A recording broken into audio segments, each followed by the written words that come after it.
Hi folks, I'm David Birkett, the convener of SNP Peterhead.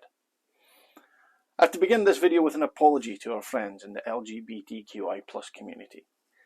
It's over halfway through Pride Month and we haven't marked it yet.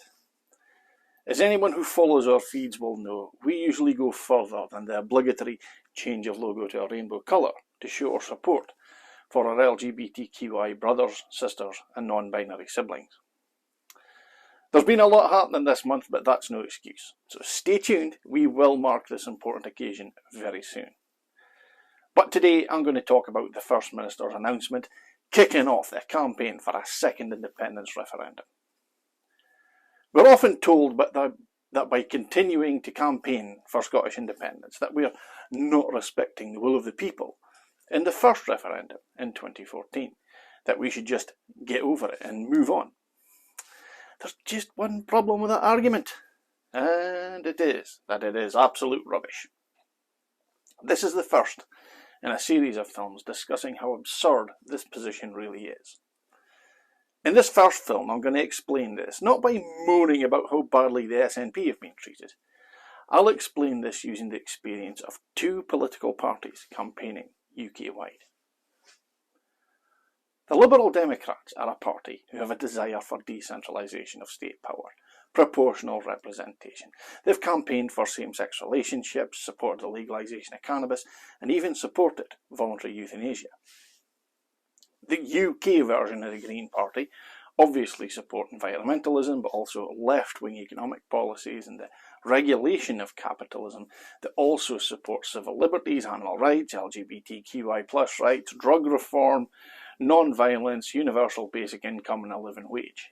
Now, even if these views aren't your cup of tea, I'm sure we can all agree that they are perfectly reasonable views, and they have every right to be heard in an open and plural democracy.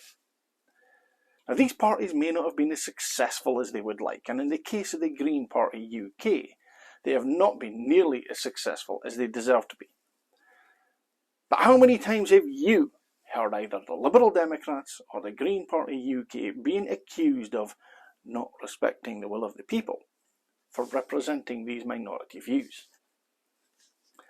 Has the Liberal Democrats' general direction towards federalism ever been accused of being a lack of respect for democracy just because the Tories won the last election? Well, no. For over 100 years, the Lib Dems in their various incarnations have came back to Parliament election after election, recently after some pretty serious drubbings, because despite their outlook being a minority view, it is legitimate, it deserves respect. A reasonable amount of people have even voted for it, so it deserves to be heard. No one is saying that they are disrespecting the will of the people. No one is suggesting that they should just give up and go home. Now, the Green Party UK's desire for the regulation of capitalism has it ever been cited as not respecting the will of the people just because ruthless capitalists won the last UK election? Of course not. The Green Party UK have only ever had one MP, yet they take part in election after election. Their outlook is a minority view, but it is legitimate. It deserves respect. People have voted for it, so it deserves to be heard. No one is saying that they are disrespecting democracy. No one is suggesting that they give up and go home.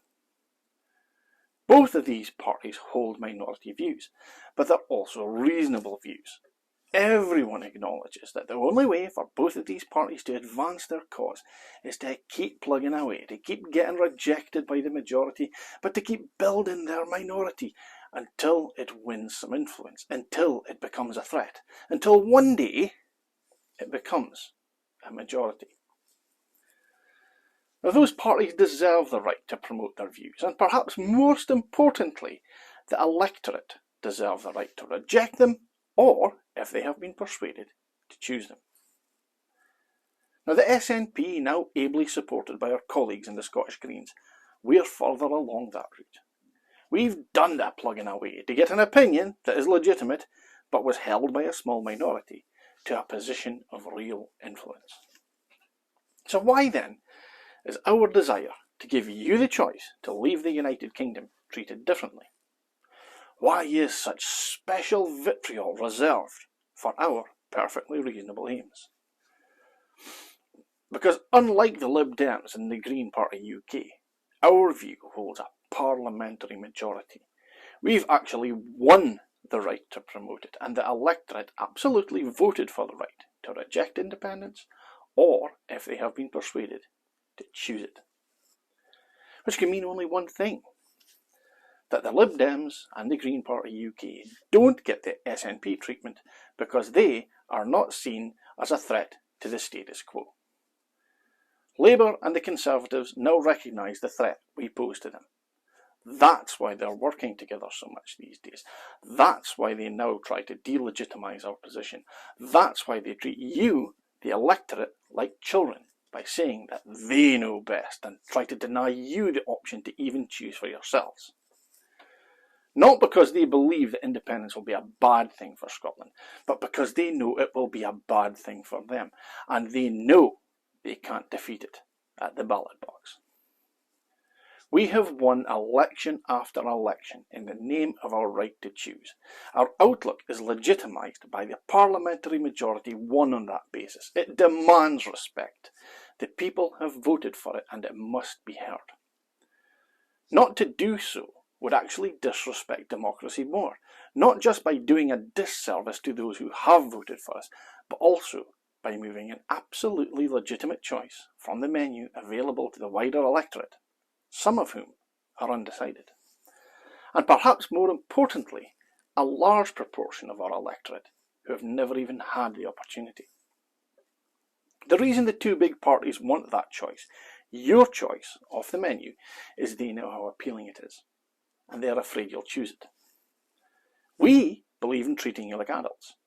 We believe in the democratic right of the sovereign people of Scotland to make that choice in independence. We're also confident that when that option is placed before Scots again, when you've listened to our case for a fairer, greener, healthier and more prosperous Scotland, that you'll choose it. So we do respect the will of the people. We even had to briefly and grudgingly respect the result in 2014. But as the Liberal Democrats and the Green Party UK ably demonstrate, defeat, even repeated defeat, doesn't delegitimise your argument overnight, and continuing to campaign for a once defeated cause, whatever that margin of defeat actually was, shows more respect to the will of the people than denying them the opportunity to reconsider.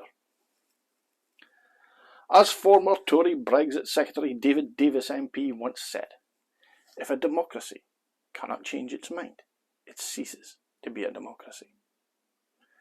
Opposition to Scottish independence is an entirely legitimate position to take, but opposition to offering sovereign Scots the choice to decide their own future really isn't. Thanks for watching, folks. Feel free.